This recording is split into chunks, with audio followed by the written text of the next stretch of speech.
All right, well, welcome everybody. This is the meeting of the Imagine East Bank project. This is an introductory informational meeting about a project that we're going to be working on with the planning department, the mayor's office, some of our stakeholders along the East Bank, including the Titans and other landowners and community members.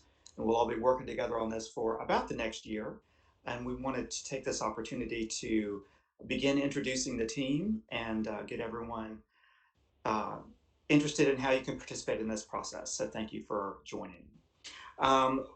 One very important thing that I want to make everyone aware of is that we do have a dedicated email for this project, and that is eastbankinfo@nashville.gov. So please note that. You'll see that in various places, but that is probably the main communication channel that everyone will work through for this project. The presenters that we have for tonight's meeting, I'm of course District 6 Councilmember Brent Withers. I'm joined by District 5 Councilmember Sean Parker, and the two Districts 5 and 6 encompass the East Bank area. The dividing line is James Robertson Parkway, more or less. So the area north of James Robertson is District 5, and everything south of that is District 6. Joining us from the Metro Council side are Lucy Kemp, who's the Executive Director of the Metro Nashville Planning Department. We have Mr. Mark Sturdivant, who is the Director of Infrastructure with the Office of Mayor John Cooper.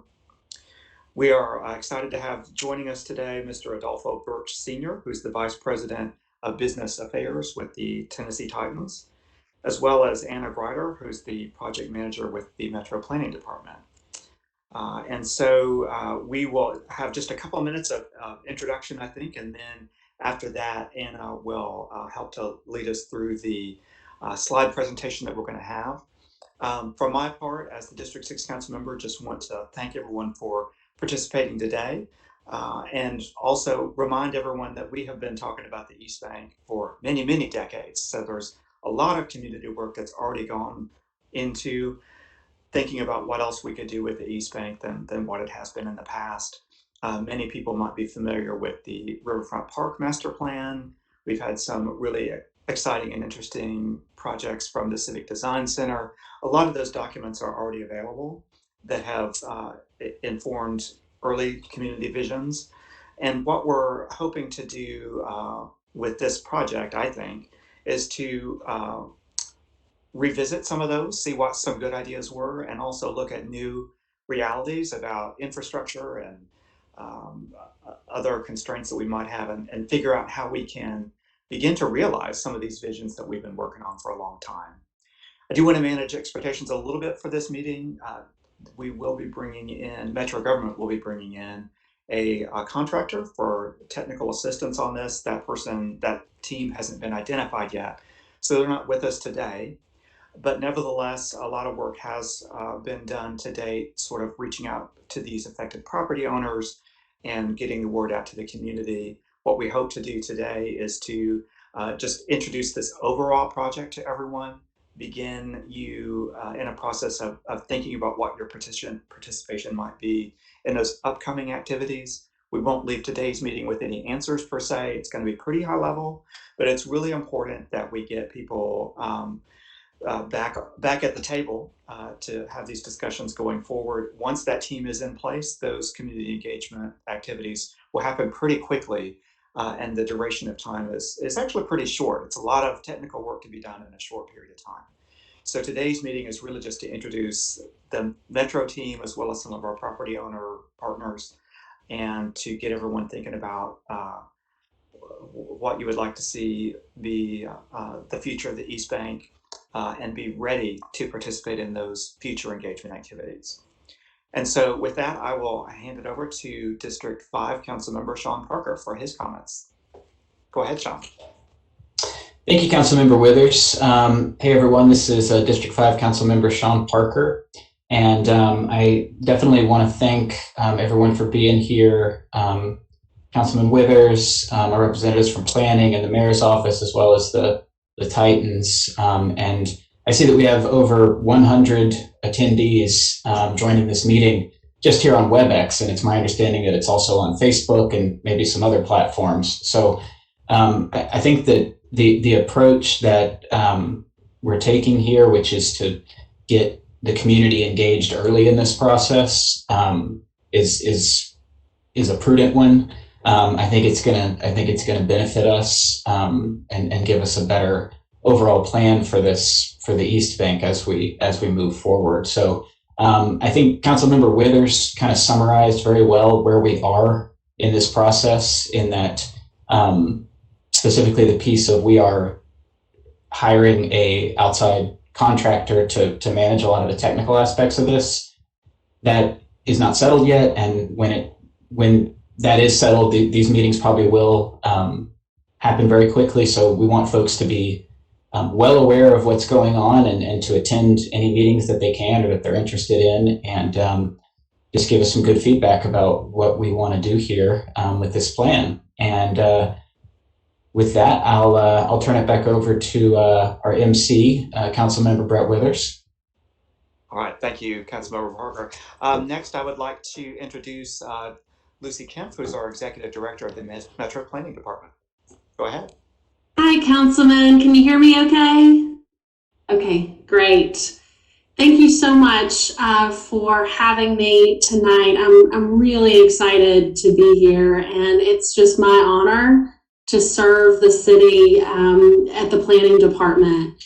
I have a lot of things that I love about working at planning, but one of my favorite things is the long-range planning and community planning sections work.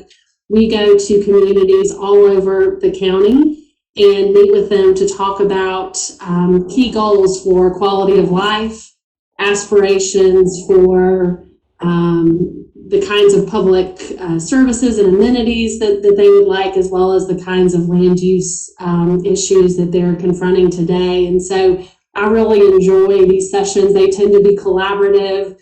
We may debate planning issues, but we always talk about sort of how an area of our city is going to evolve in the future. And so our engagement work actually hasn't slowed down during COVID. It's changed a little bit through remote formats, but I think we've had some great successes there, and I'm really looking forward to working with residents and neighbors who care very much about the East Bank. I will say one of the most important things in our work is highlighting those things that make Nashville unique among cities and drawing out those distinctions and highlighting them in a way that we can celebrate. And so I think that the river is certainly a centerpiece of our city and of Middle Tennessee. And so I'm really looking forward to exploring that as part of this process, this community engagement process. And so with that, I would just say that the council members both captured it really well. We will hold a series of meetings where we'll talk through both aspirational and technical questions. We want to hear your ideas. This is a community-based visioning process, and so we really are looking forward to that work. And then with that, I would just say that I work very closely with Mark Sturdivant, who is here. I'm jumping ahead of you, Councilman. I would just ask Mark, who's the Director of Infrastructure. He's got a lot of experience working on the East Bank, and I think it would be interesting to hear a little bit about some of his background. Councilman Withers, I'm sorry, I got in front of you a little bit there. No, that's absolutely right. We'd love to hear next from Director Sturdivant. All right. Well, thank you. Lucy's right. I worked on the East Bank when we developed the football stadium. I was working for MDHA at the time, started working on it in 1996, and got to purchase all the land and move all the businesses and work on all the pre-development activities of setting up the stadium. Got to work on the Shelby Bridge. And so this is kind of a neat thing for me to get another chance to work on the, 25 years later, to work on the East Bank again. And it'll be interesting to me because we had public meetings just like this one tonight back then, and it'll be interesting to see if, some of the things that people say are the same or how they're different. I also want to say, from the mayor's office perspective, we're very interested in open space and connectivity. And, this East Bank is in such an interesting location. And but it's always been kind of an island. But it borders, East Nashville, the Dickerson Road area. It connects to Shelby Park, and then on the other side of the river, it's Sobro and Rolling Mill, the Central Business District, and Germantown and Salemtown. So, if we can do this right, we can have some great connectivity for all those parts of town, all those neighborhoods. And so it's just really a great opportunity. And we're really looking forward to working on it and listening to what people have to say. So thank you. Thank you so much. Next, I would like to introduce Mr. Adolfo Birch from the Tennessee Titans. Please go ahead. Hi, everyone, and thank you, council members and planning folks too, for inviting us to be a part of this. We're really excited to mention some of Mark's words. We're really looking forward to kind of hearing some of the discussion and helping to imagine what some of the possibilities are here.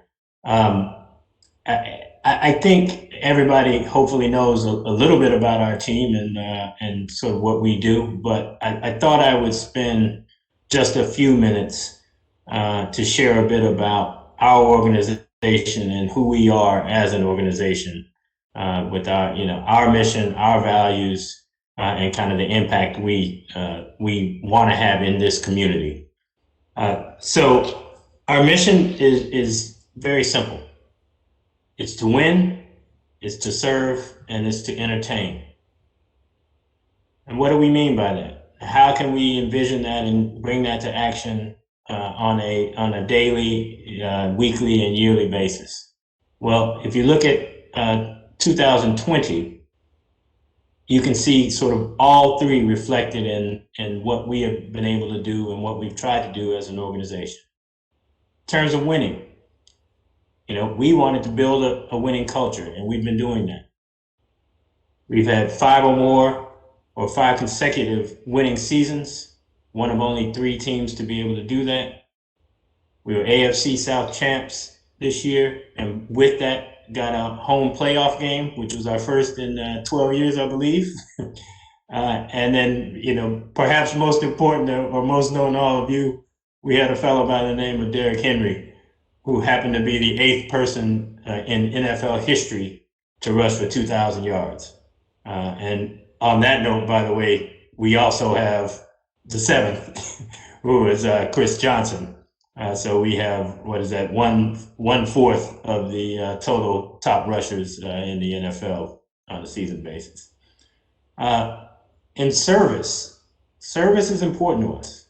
And I think as we look at service, our view is we want to inspire. We want to create a legacy in which we help this community to live up to what we call Tennessee tough, and to have Tennessee toughness.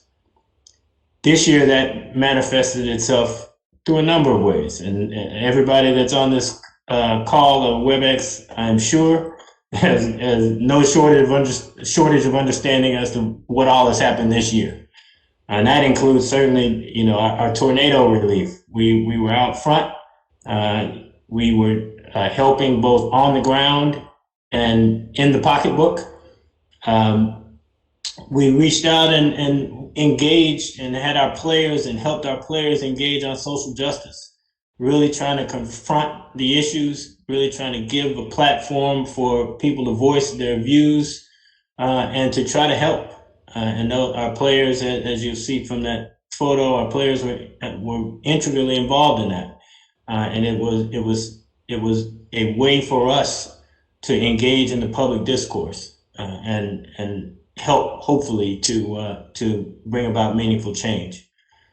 The elephant in the room is COVID, and we certainly had our share of dealing with that.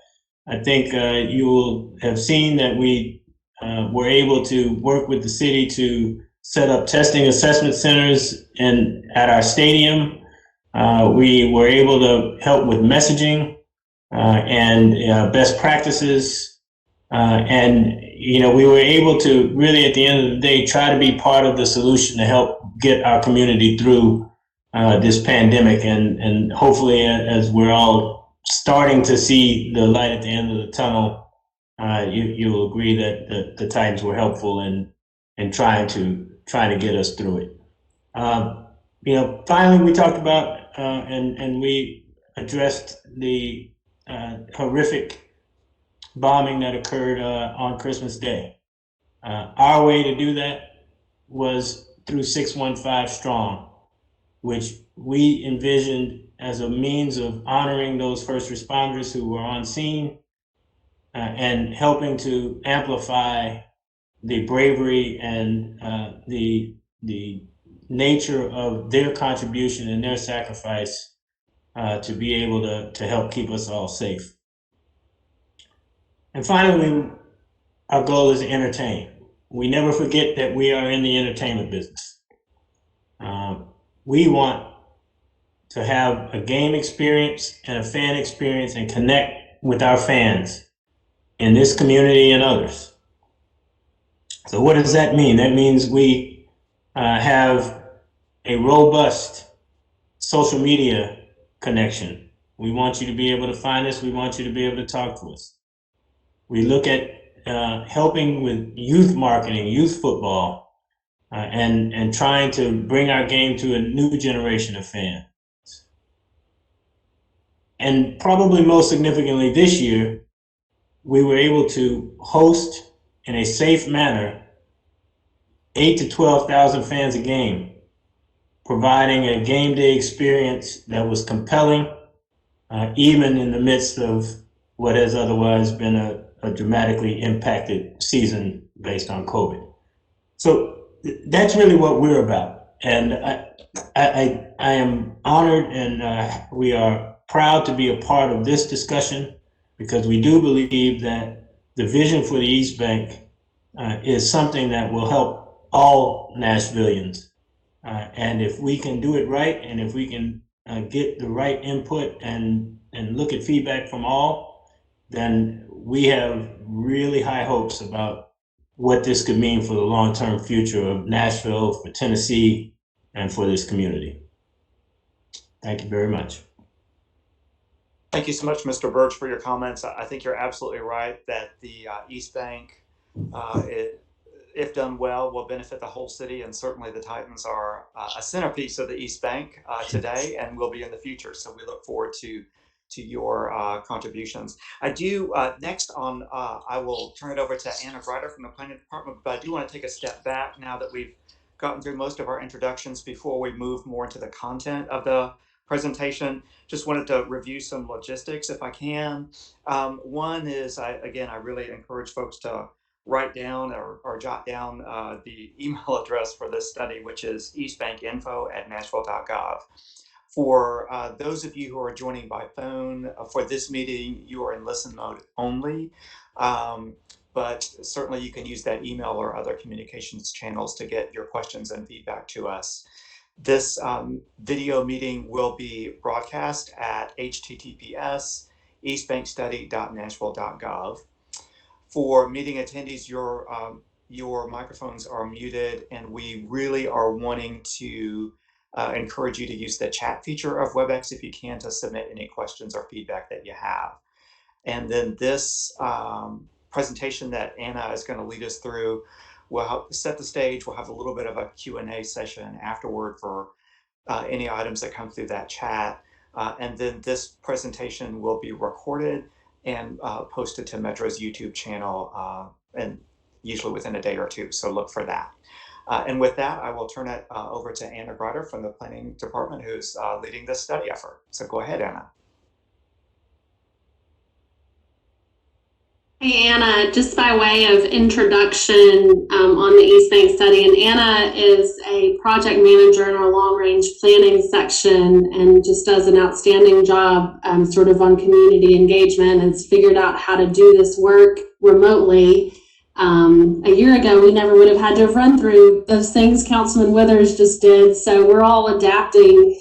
But I did just want to acknowledge Adolfo Birch and the words that he just shared about the Titans, because they are, really important sort of landowner and stakeholder in this area, and certainly have defined, I think, as Mark mentioned, sort of the recent history over here. And as we move forward, we're going to engage all of the landowners in the conversation about how the area develops. And when we have public meetings, we'll try to find opportunities to do what Mr. Birch here did so well, and just sort of give folks an opportunity to share a little bit about their work and sort of how we have a lot of businesses on the East Bank, and I think that will be part of the discussion. And so we very much look forward to doing that. And I do think Anna is going to sort of talk a little bit about the context here, but we understand the importance of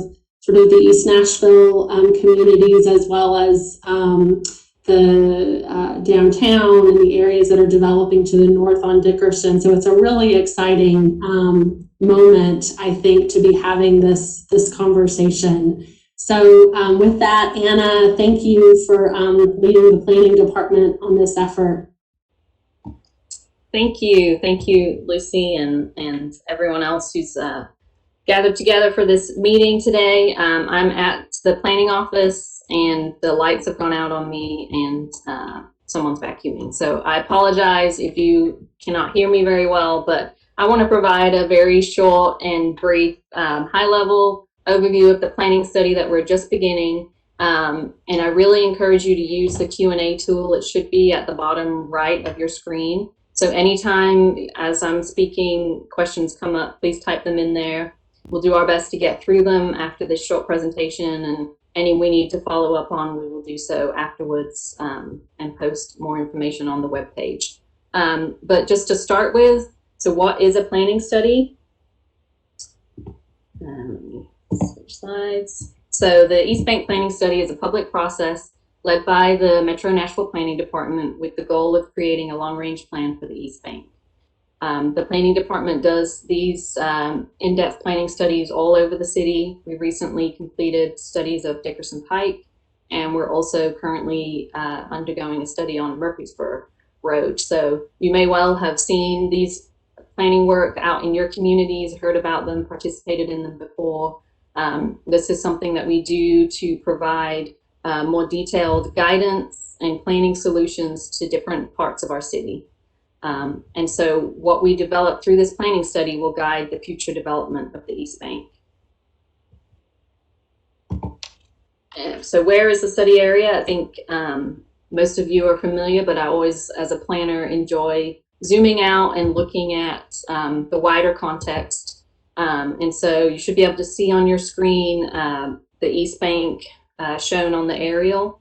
Yeah, we have 3 circles. We have a half-mile radius, a 1-mile radius, and then a 2-mile radius. And so you can see all the wonderful, unique neighborhoods of Nashville that are surrounding the East Bank, and we're excited to talk about what do neighborhoods on the East Bank look like. But you can see what a central part the East Bank plays in our city, how close it is to the rest of East Nashville, close to downtown, how the interstates wrap around the area. And to zoom in to get a little bit more specific, the study area itself, we're looking at over 150 acres of land. We start from Jefferson Street on the northern end and go all the way to where the interstate bridge comes over the river. That includes Titan's property and a lot of other small and large landowners in the area. So what is the goal of our study? So as planners and through this study, we want to envision how a connected and cohesive public open space network can work on the East Bank that reinforces the river as a centerpiece for Nashville, and really highlights the importance of the river. Nashville was founded on the river. The river has been a working river for many, many years, and it's a very important defining piece of Nashville and we want to look at how the East Bank can highlight and really be an exciting place for people to live, work, play on the East Bank of Nashville. So that's our overarching goal. And we have many, many objectives for this study. If you're familiar at all with the East Bank, there's lots of different, particularly infrastructure pieces to navigate.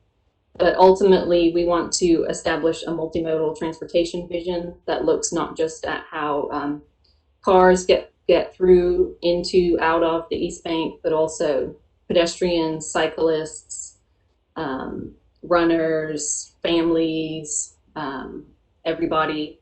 We want to look at that connected and cohesive open space. We want to look at the land use of the area, the types of land use folks are interested in seeing, the urban design of that land use.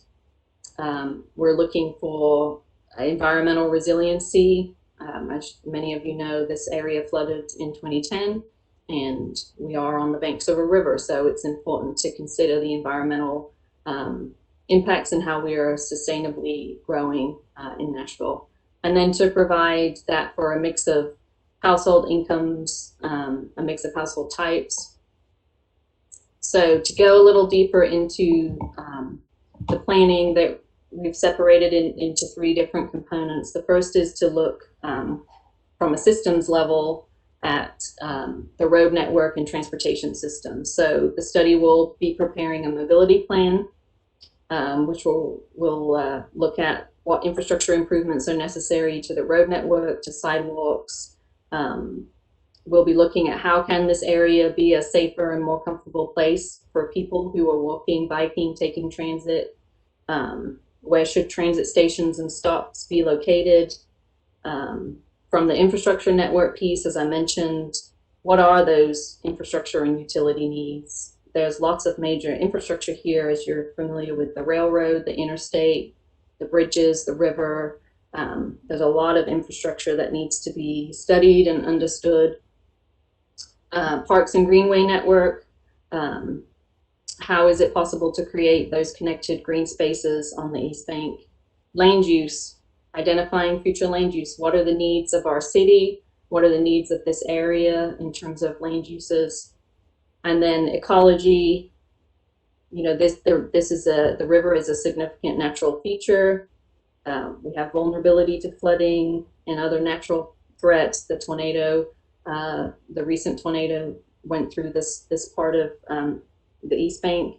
So we need to consider long-term environmental resiliency and management of our environmentally sensitive areas.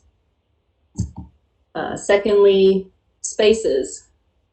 So our public realm and our public spaces, we want them to be high quality and accessible to all. That means we have to think about things like how wide are sidewalks? Where do sidewalks go? Are park spaces adequate? What about greenways and trails? In terms of streetscapes, we need to think about urban design. Sorry, you're just trying to restart me, sorry.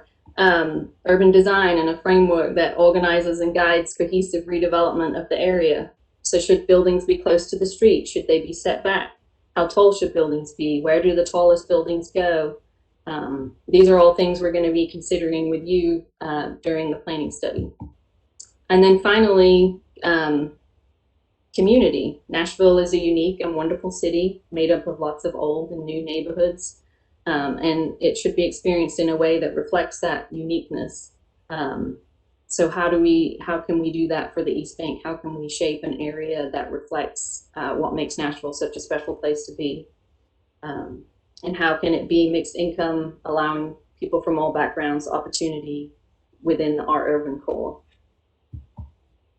So to go into detail a little bit on what the study will and won't do. So the study will be an update to Nashville Next, which is our long-range general plan that has a 20 to 30-year time horizon. All properties within the county have a land use policy upon them. And this will be updating that land use policy to reflect the vision that we defined during this planning process. So it will be an update to Nashville Next. There will likely be an update to our major and collector street plan, which is our vision for how our major streets in Nashville should be built and how they should be used. It will hopefully provide a framework for future design standards for buildings, getting to that urban design component I just mentioned. It will inform future zoning tools that may be introduced following the study, and it will inform those projects we recommend for capital investment during the capital budget and on the capital spending plan. The recommendations of the study will not supersede existing zoning entitlements or any requirements that are associated with existing development approvals. So this study, once adopted, will be what guides Metro as we look at future rezoning requests in the area, but they do not impact current entitlements. So I know there's some curiosity about timeline and length of the study. And as we've mentioned, we're in the very, very beginning, early stages of this process. We will be back out in the community in whatever form is safest during COVID to have a kickoff workshop where we will be doing some visioning exercises and hearing from the public on what you like and don't like about the East Bank today, what you would like to see in 20, 30, 40 years. We will then also be back after that for a charrette week where we go into some more detailed design scenarios, development scenarios, and are able to put a little picture and meat on the bones of that vision to say, okay, we heard this. Is this what you envisioned? And so we hope to, we'll be working on that through the spring, and then we hope in the summertime to come to the Metro Planning Commission presenting an update to the land use policy. So that was very, very broad and quick, and we've now come to the question time. So I'm going to stop sharing my screen and pass it back to Councilman Withers so that he can talk us through questions that have been submitted. So Councilman Withers, over to you. Thank you so much, Anna, for that great overview and for all your work to date with many property owners getting started. I believe so far I've seen 2 questions that have come through the chat. And so I'll start with the first one that I believe I saw, which was from Jacob Parnell, which pertained to what is the traffic impact of this study. Obviously, until we get to a point that we have a street network in place and then we design land uses and those land uses start getting built, we won't necessarily know what traffic patterns will be like. And I know as a general statement, there will be a high commitment to multimodal transportation in that area, particularly with a focus on bike. There's a connection to the bike network already and walkability. I'm wondering if perhaps Director Sturdivant can speak to how some of that might work from the Mayor's Office of Infrastructure, and then maybe we can have some planning follow up on that. But if Director Sturdivant would take that one first, please. Thank you. Yeah, thanks. And that, you know, I'm not sure. I mean, it's a little hard to predict sorry about the dog barking, but it's a little hard to predict what the study is going to say. But starting out, I mean, I think the part of the character of the East Bank is that it's not very logical to drive through. Like it's easy to cross, go east to west, but if you're going north to south, if you're going from like Shelby Avenue up to Topgolf or that area, it's not real easy to navigate. So we could certainly make a lot of improvements in that regard, and I think that's one of the things that the study will focus on. Anything from the planning department side about transportation and mobility? I would just add that, you know, as with any planning study that we do, we look at mobility and we will determine sort of recommendations in concert with Public Works and we go to determine best traffic sort of patterns as well as addressing any impacts, but there will absolutely be through the process. It's iterative, so there'll be an opportunity to ask those questions as we start talking about the land uses. I do think one of the interesting parts of this, of the whole study, is that you have different uses along the East Bank today that keep different hours, if you will. And so you may have activities at Titan Stadium, or there are some of the industrial areas that have keep different hours. And both of those are the kinds of things that shape how we think about traffic patterns today. And then as we speak with those property owners as well as neighbors and residents about what we aspire for in the future, then we'll have to have that discussion. So it's both a current and a future looking thought, I would say. Great, thanks for that. I'm going to take one a little bit out of order before I come back to infrastructure, but I saw a comment come through asking about whether we are engaging with some of the walking, biking, running groups and other kayakers. We have a lot of people who use alternative modes of transportation, but also for entertainment purposes utilize the river. And one of the things I want to let folks know is that early on, well, first of all, we want to hear people's comments about things, but there are kind of two phases of engagement that we're going to have. One is very technical, so we'll have a technical advisory committee, and the technical assistance from the contractor will really focus on that. But I know that Councilmember Parker and I are big advocates for multimodal transportation and walking and biking and some of the other uses. And so that second component of this engagement piece will be sort of a community, like a community engagement panel.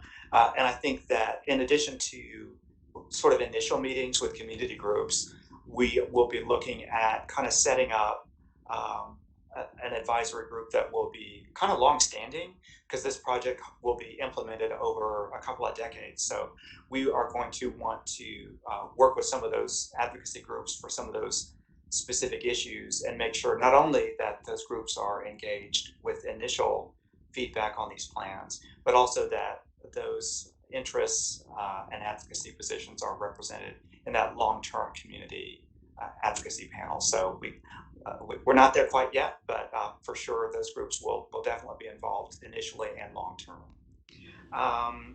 Another thing I've got, I saw just now a question come through about what methods will be used to collect community feedback.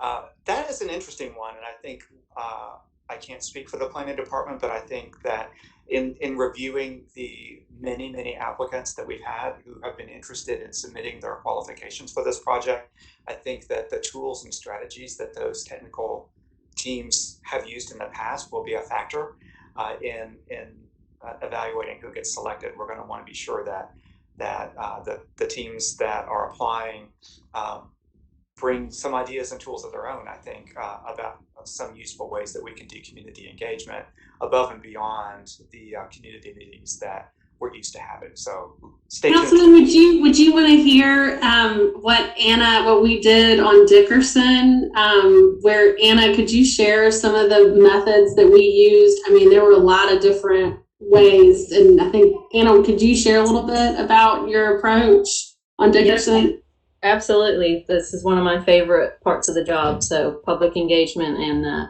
the challenge with Dickerson was that we had started that process pre-COVID and worked really hard to continue it during COVID. And so we really had to brush up on our online engagement skills, but also making sure that we were reaching harder to reach communities. So we did a lot of things like posting flyers at apartment complexes and at retail businesses in the area. For online engagement, we had a wonderful survey that got over 200, almost 300 responses. We mailed notices, so we did a kind of mix of online and mailing notices. We had online open houses where folks could just drop in at their convenience during the day to talk to a planner. And then we had our virtual public meetings. We worked with a steering committee that was wonderful at helping to engage their networks along with the council members who represent that area. We also had neighbors that volunteered to drop flyers to everyone in their neighborhood.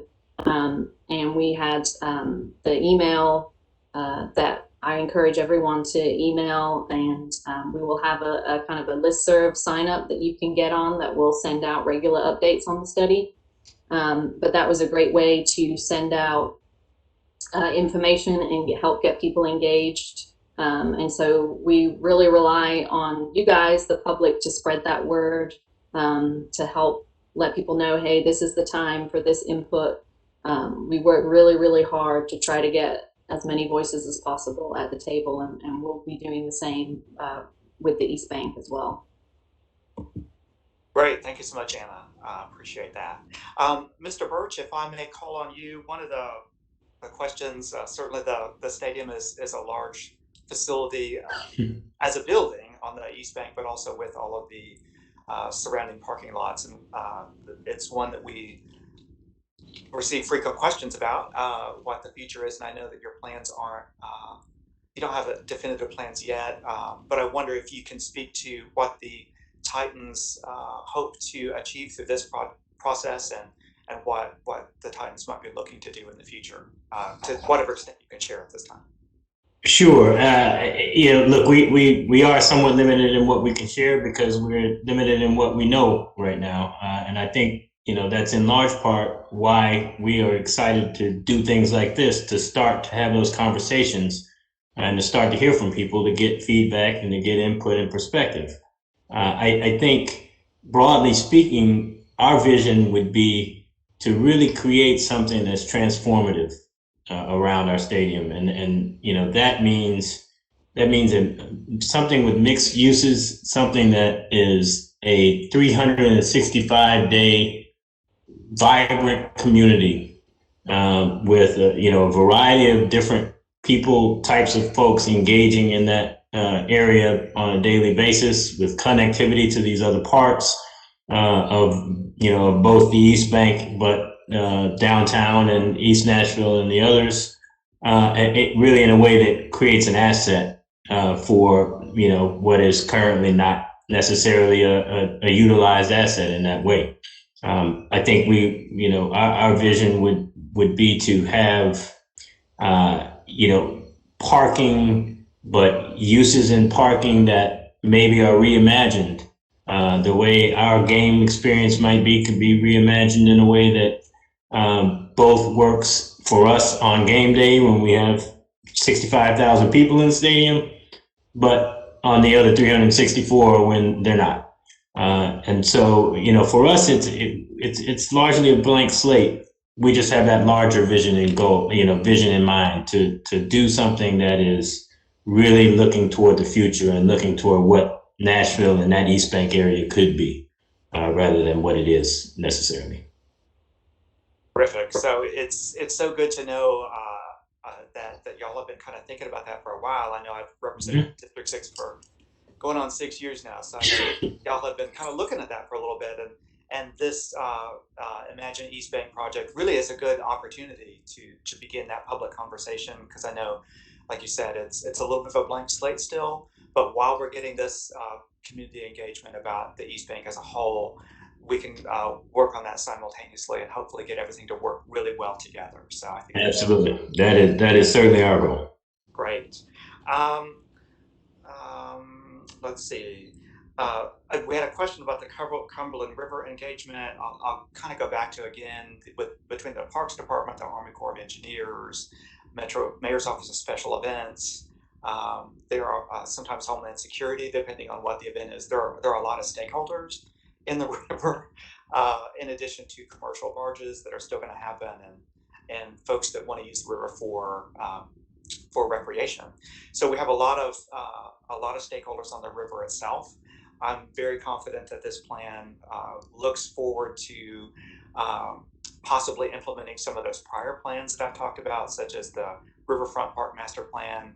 Again, the Civic Design Center's done some great things. Some other groups have. We have Cumberland River Compact, which is one of our team members here. They're located right there in the East Bank itself, in the Bridge building. So I think we have a lot of good advocacy groups that we'll be able to work with for short-term and long-term engagement on the riverfront itself. Let's see. I had a question. I don't know if Director Sturdivant or Planning can address it, but one of the items that has been of interest for a long time is what do we do with the I-24 area when that was constructed more than a half century ago. Cutting the interstates through the city has had, I think, certainly in the North Nashville area, cutting the interstate through really interrupted a residential and business community in the North Nashville community.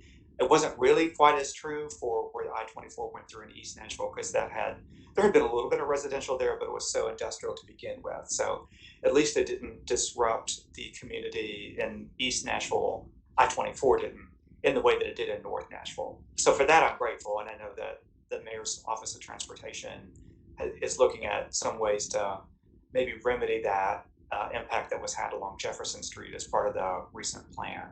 But the Civic Design Center and other groups, I think, had looked at possibilities of maybe turning I-24 into sort of a boulevard, an urban boulevard, so that it reconnects the street grid in a more thorough way than is the case today. That certainly is a big undertaking, but I don't know if Director Sturdivant or anyone from planning can speak to, what is the engagement as part of this project with TDOT on that, since we would need their approval to work with TDOT on that, but it's so important.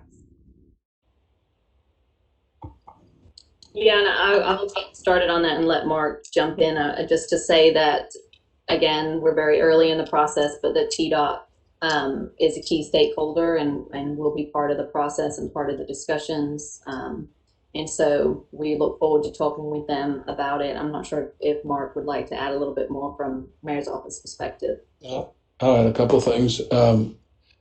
We talked to TDOT a lot on a variety of things. They're currently looking at the whole inner loop, but because of this study, there's going to be a lot of attention from them and state government on the East Bank. So we've already started to talk to them. They're very engaged and they're really interested in it, just like everybody else. And so, we don't have the answers for that today, but it's certainly going to be, all that's going to be looked at. And they're going to be at the table. So terrific. I know from a connectivity standpoint, even getting across, we've got long-term plans for sort of high capacity transit along James Robertson. Typically is how Nashville Next was designed. The Nashville Next Transportation and Mobility Plan also calls for having a protected bikeway connection between downtown and Five Points along Woodland, which that's sort of been in the plans for a long time, but perhaps we can kind of bring all these pieces together at one time while we're doing this study. So I did have a question about PSC. Folks asked if PSC is engaged. They are. PSC is aware of this plan at this moment, at least. They have not decided not to be a major participant, at least so far, but they are a property owner and a stakeholder in a large portion of this area. They do have a viable ongoing business interest. The city as a whole has kind of looked at the PSC metals opportunity to move them somewhere else, although that's undefined, but several mayoral administrations have looked at that over time. So what I would say is that PSC, we have reached out to PSC. I know Anna has, and the mayor's office has, and I have. They're aware that this planning study is going on. We certainly hope that they will participate fully. What I would say as a council member is that, the East Bank, the street network, all of those things are metros. They're ours, right? They own land. But the street network and all that connectivity belongs to Nashville. And so we have an obligation while we're looking at this area to figure out how we can make that work better for everyone sort of whether PSC is there or not, I guess I would say. So we will continue to engage with PSC and hope that they will participate as fully as they want, and we'll make it work better for everyone if they remain there. If they decide to move to another location, that really opens up some big questions about, and exciting questions about, what would go there if they were to relocate off of that site. So those are things that between the technical team, mayor's office, and other entities, we'll look at as a whole. We're going to need to probably look at PSC, that site, from a number of different standpoints, because like I said, number one is that we have to plan for them to stay there for now. We have to think about, if they were to vacate that area, would that be sort of like a residential neighborhood? Would it be a major institution? You know, what else would it be? But we can participate in this community engagement on what the future of that site is, regardless of who owns that land. But we obviously are going to be more successful at implementing a vision if all the property owners participate. So I think that's as much as I'll say about that for now. I have had a question that is a little bit District 5 specific, and so if Councilmember Parker would like to address that question with regard to connectivity, I'll turn it over to you if you're ready. Yes, thank you, Councilmember Withers. So we've had two questions in the chat now from Adam Volrath and Megan Jenkins, sort of about the connectivity or present lack thereof between sort of the existing neighborhoods of District 5, so McFerrin Park, Cleveland Park, and the East Bank area. You know, the existing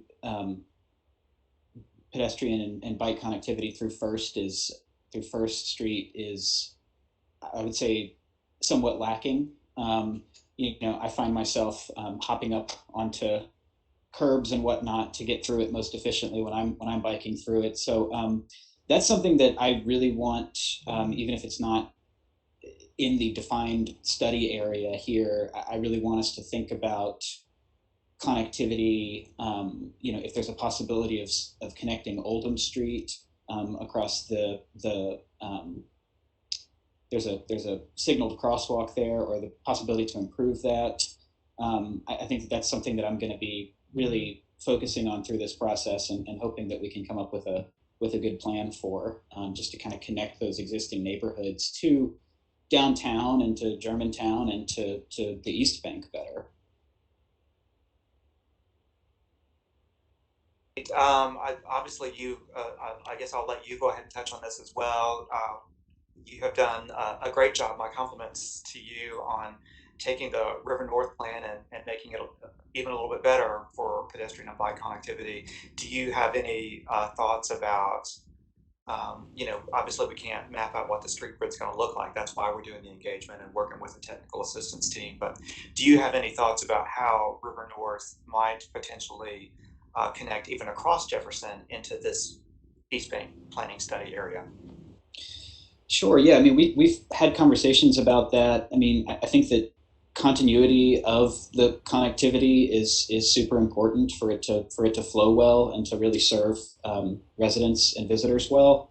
You know, I think we've had Director Sturdivant and Director Kemp and I have had some kind of higher level conversations about possibilities here, especially as it related to the 111 North First rezoning, which was a project that sort of came on prior to this study, but I think integrated a lot of the goals that we're going to have in this study into that particular SP. So on that bigger question of connectivity, I don't want to get ahead. So could we maybe kick that to Director Sturdivant or to Lucy, if that's possible? Sure, either one if you want to comment on it. I know it's really kind of early, but if you have any initial thoughts, please let us know. It is, but we've also been, you know, working on the River North project for a while. And one of the really attractive things about that project is and we haven't really focused on this much lately, but within that plan is a connection either over or as an underpass uh, across the interstate or under the interstate that connects the Dickerson Road and Cleveland Park neighborhoods to River North, and then all the connections in East Nashville, and then the second connection, which is across the river with a pedestrian bridge to the Germantown, Salemtown area. So, and then all the points, in North Nashville. So, to me, that's one of the most interesting and worthwhile parts of the River North project. And I think it's, what's going to maybe separate it from some of the other things that we do. I would just add to reassure the council members and express to the public that there's a study area and that's what we focus on, but part of our work must necessarily be connective tissue. So the greenway function can't just be interior to the site area. It will be more meaningful if it connects to existing and planned greenways elsewhere, similar to sort of the bike networks and the like. So if we want this area to have the most impact as we visualize it, then it's necessarily got to relate to the context. And so we'll be looking really carefully at the other plans and studies that have happened to make sure that we're really highlighting the opportunities here. We won't do this in a vacuum. Great, thank you so much. As a good segue from that one, we've had a follow-up question in the chat. This is outside of our study area, I know, but again, on that theme of working with TDOT in particular, is there a possibility that any of this study will lead to discussions with TDOT or others about the very complicated James Robertson Parkway, Allington Parkway, Spring Street, South Fifth Street interchange, and cleaning that up? Is there a possibility of at least working with TDOT on that as part of this process?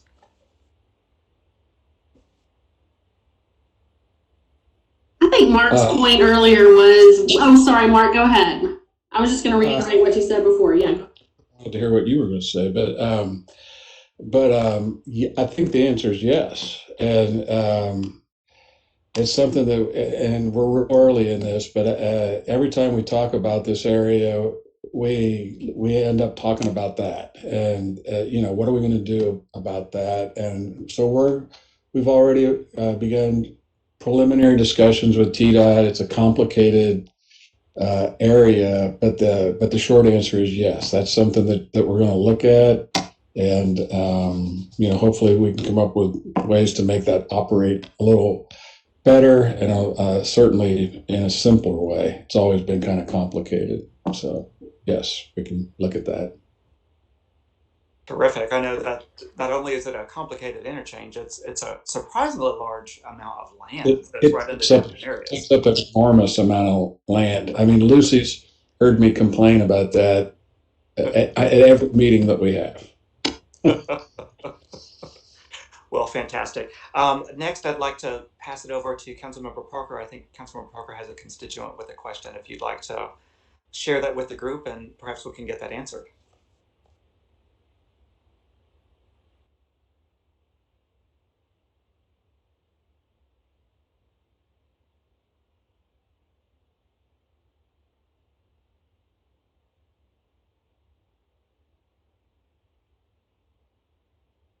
Councilman Parker, are you ready to, are you able to read that in? For those who are wanting to participate, I think that my understanding is, and Anna, please correct me if I'm wrong, but unfortunately for the call in, if you call in like on the phone, it's listening only. We don't have an opportunity at this meeting to answer that. But if you are able to participate in the chat, you can submit questions that way. And also just want to remind everyone again of the email address, which is eastbankinfo@nashville.gov. If you think of it now, go ahead and send it in and we'll get to you soon. Or future viewers of this meeting in the next couple days and weeks or in the future, please use that eastbankinfo@nashville.gov email address. But Councilmember Parker, if you're ready to go, I'll recognize you. Go ahead.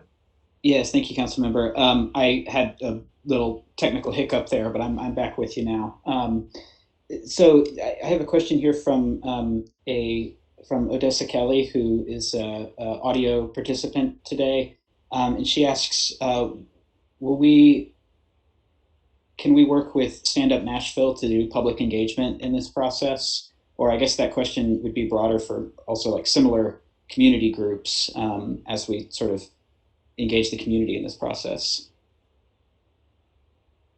That's a great question. I will, if I can, turn that over to Anna about what are your thoughts about community engagement, at least early on, and how we might engage with different groups. If it's more inviting participation into events all at one time, or what is the capacity potentially like to what's the capacity like to work with different groups, specifically for the information and feedback gathering phase? Yeah, absolutely. We want to work with everyone who wants to be involved in this process, and we want to make it work for those people. So we don't want to make it difficult for people to participate. So I would love to talk to Odessa and about how Stand Up Nashville can be involved and how Stand Up Nashville can help us reach those communities. And that the same goes for any organization or even just an individual. We absolutely want everybody to come to the table. That's where the best visions and compromises are made, is to have everybody there. And that's absolutely our goal with this process. And we will have hopefully a great team working with us to help us in that process. But love that we heard from Odessa, and please email the East Bank Info email address, and I'm always dreaming up and visioning how to best engage the community. So would love all the help we can get with that.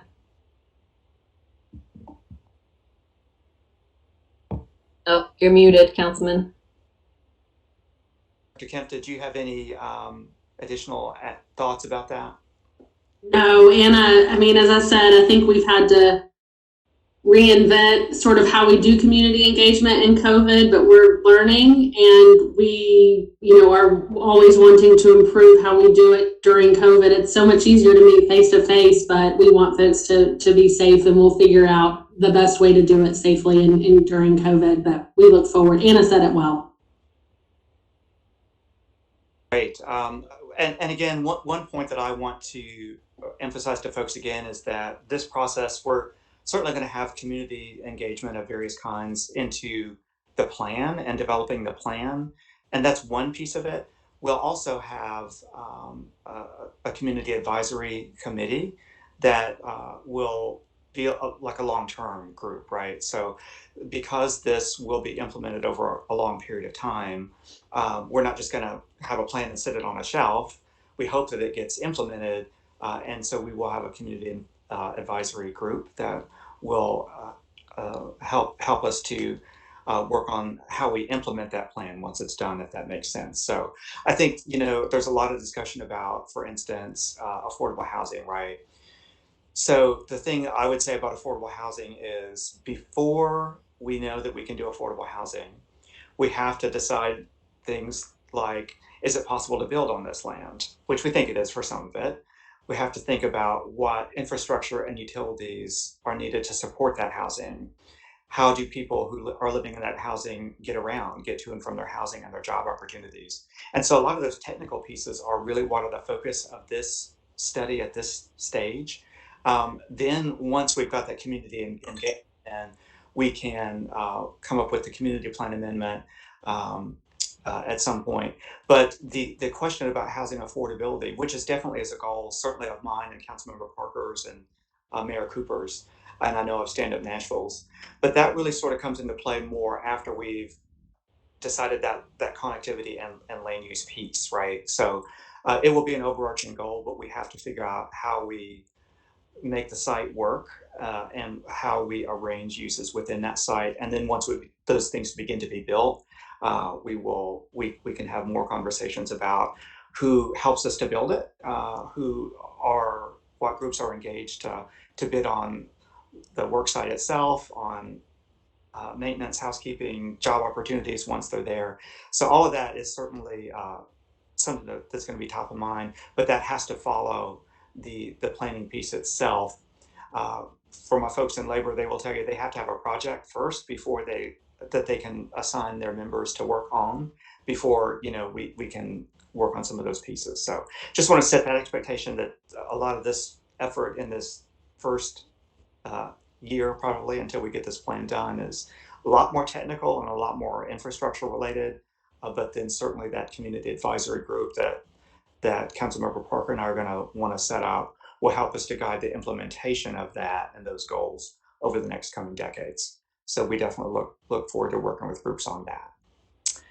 Are there any other questions from the floor at this time? It's a little bit after 7. I do want to be respectful of folks' time.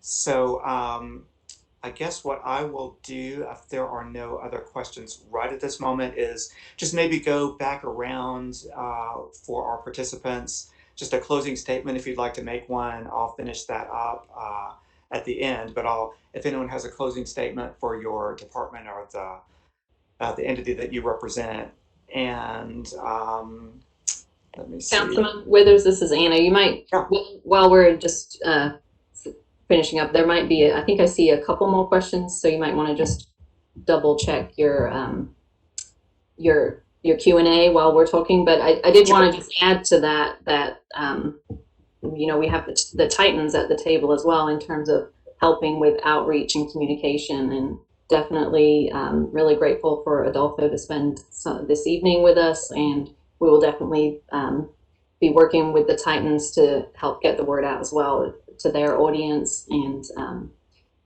working alongside the Titans. So Adolfo, I don't know if you want to add anything on community engagement, but since we were kind of on that piece and it's my favorite thing to talk about, then please do.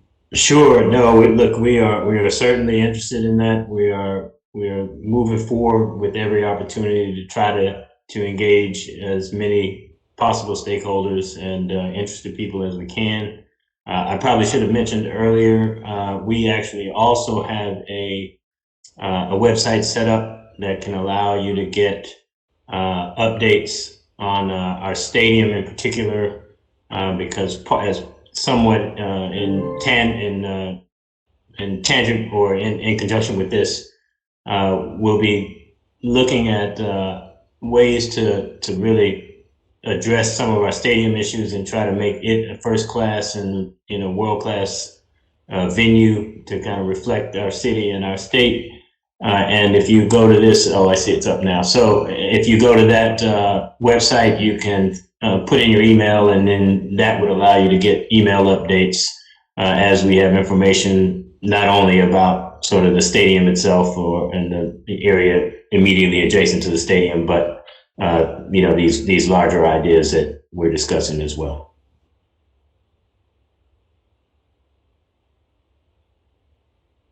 Okay, thank you for that.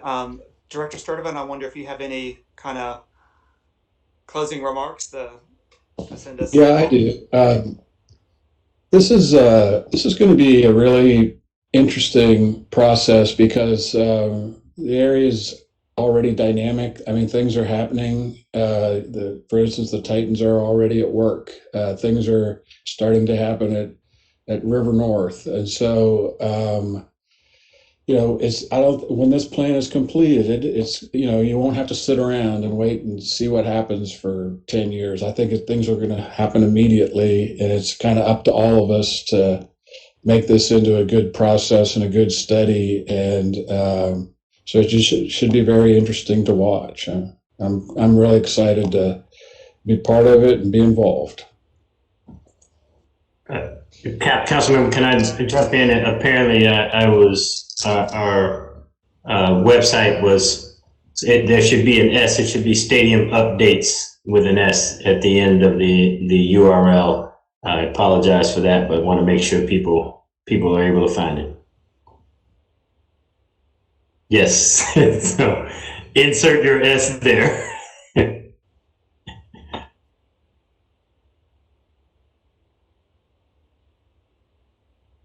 Could you review for us kind of what the future timelines might look like? I know the dates aren't set, but just what those next steps are from the planning department standpoint. Yes, absolutely. And I have a slide to just with that. Steps. So everything that will be upcoming will be posted to our website, which is eastnashvillestudy.nashville.gov. We plan to have at least 2 large community meetings, similar in invite to this, but with more opportunities for public input. So we may have breakout groups where everyone gets to be in a small group and discuss some visioning and ideas and preferences. There might be surveys and voting and polls, and but they'll be much more interactive than tonight's meeting. Tonight's meeting is very much an informational meeting, with the opportunity for us to understand what questions and concerns are out there. But we anticipate that future public events will be much more interactive, and much more about hearing from all the different stakeholders.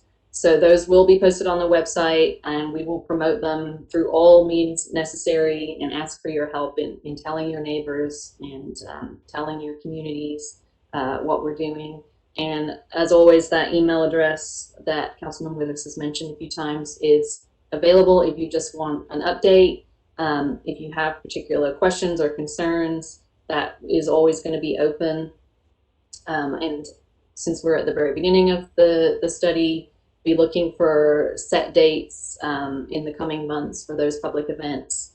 And as Councilman Withers has mentioned, the timeline is quick, and there's a lot of work to be done, and we're kind of all raring to go here.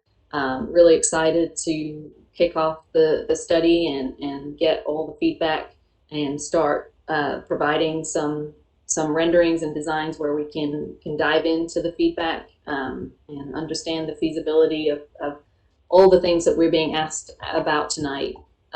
So we hope in the summertime to be at the Planning Commission with a vision that that folks can get behind and are excited to see implemented. But that's broadly kind of the timeline that we're on. Great. Thank you so much, Anna.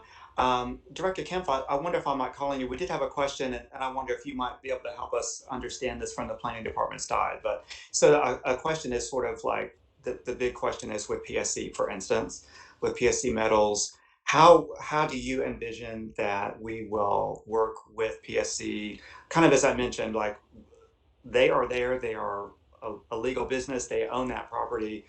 So we sort of have to plan on a couple of different scenarios, I think. One is that the business remains where it is, and then if it moves, what are the different options? Can you, just as a closing maybe statement, give some insight as to how the planning department might evaluate a couple of different options under those different scenarios?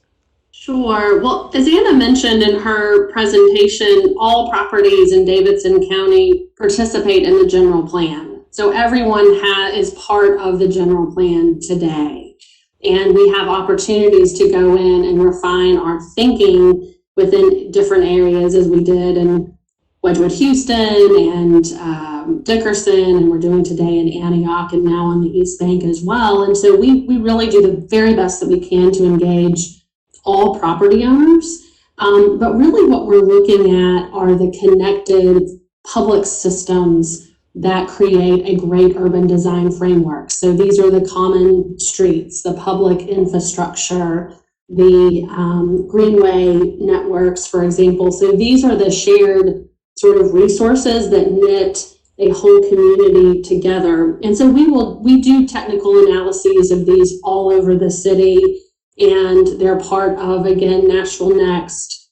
And I don't want to get into specifics and sort of jump ahead, because I don't really think that's necessary. I mean, there are a number of different industrial uses that are on the East Bank today, and all of them have different functions and different plans, different operating things. And so I really think the process works. We bring people together, we talk through sort of what folks' goals are today, how they're using their properties today, and what their aspirations are. And we often find we don't always reach agreement 100% of time, and that wouldn't be very interesting anyway. we debate issues and we try to come up with goals. We do find very often that there are shared goals, especially around those public kind of frameworking pieces such as roads, because those help with access and people have common interests in making sure that we can circulate in an area. So all that's to say, I'm patient. This is a big study. I think we're going to welcome everybody to the table, and not just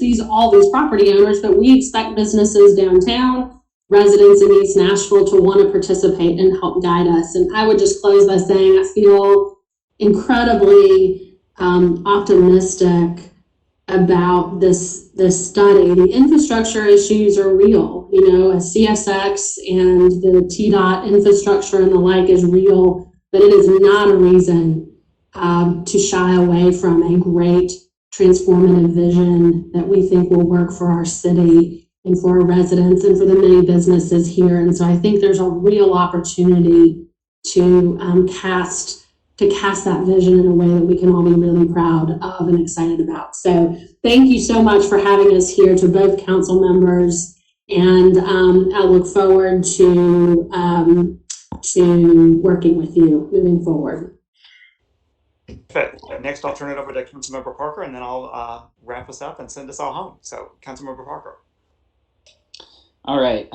Thanks again, Councilmember Withers, for being our master of ceremonies tonight, and to everybody who joined us from Titan's Mayor's Office and Planning. I'm really excited to get this process going. I think that, as evidenced by the 100 attendees that we had for this meeting this evening, there's a lot of interest in this, and I just hope that the community continues to be engaged through this process, and I know that y'all will. I've worked with Anna Greider on some other community plan stuff, and she's done a fantastic job engaging the community. I remember one of the last things, big meetings I went to before COVID kind of scared us all into our homes was for the Dickerson North Planning Study, and we just had phenomenal engagement on that. So can't say enough good things about the team that we have working on this.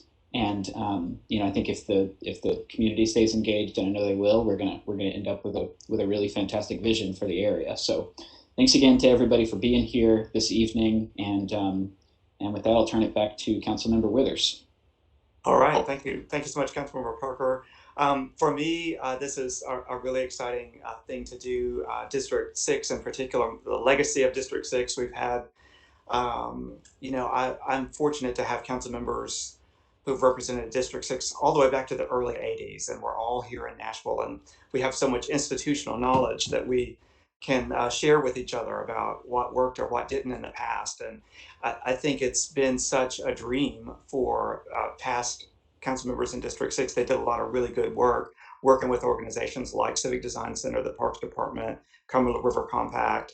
Councilmember Mike Jameson worked really hard to get Cumberland Park done, for instance. So I feel very fortunate to stand on the shoulders of men and women who've represented District 6 very well and had a great vision for the East Bank. And it's really exciting to see that it's finally going to take off at this time, I believe. And they will be here to see it with me. So just appreciate everyone working on this. We're going to have a really exciting, good year.